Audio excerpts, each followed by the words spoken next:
5 কোটি টাকা। হ্যাঁ, যদি তোমরা আমার 2 ছেলেকে ভালোবাসার ফাঁদে ফেলতে পারো তাহলে পাবে। শুধু তাই নয়, শহরের সবচেয়ে দামি বাড়ি 2টাও তোমাদেরই হবে। হ্যাঁ, এটাই তো সুযোগ। না না, আমাদের ঠিক থাকতে হবে। কিন্তু আন্টি, আপনি এভাবে কেন অসহায়দের মতো বলছেন? কারণ ওনার ছেলেদের মধ্যে কিছু সমস্যা আছে। তারা কোনো মেয়েকেই পছন্দ করে না। স্যারদের আসার সময় হয়েছে। সিঁড়ি দিয়ে নেমে আসে শহরের সবচেয়ে ধনী ব্যক্তির ছেলে ইয়াশ এবং রোহান। রিয়া আর প্রিয়া তাদেরকে দেখে হাঁ করে তাকিয়ে থাকে। উনি দেখতে তো ঠিক আমার প্রিয় উপন্যাসের নায়কের মতো। এটা তো দেখতে আমার বায়াস জিনের মতো। মা, তুমি আবার নিয়ে এসেছো? এদেরকে আমরা বিয়ে করব? তুমি পাগল? কি সামনেই অপমান করছে। ইচ্ছে হচ্ছে এক ঘুষি দিয়ে নাক ফাটিয়ে দিই। এইভাবে তাকিয়ে কি দেখছে? কি বলছো এসব?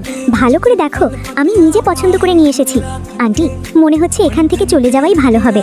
ঠিক বলেছিস, এসব অপমান সহ্য করার কিছু নেই। আন্টি, আমরা আসছি। চল চল, ঝামেলা তাড়াতাড়ি বিদায়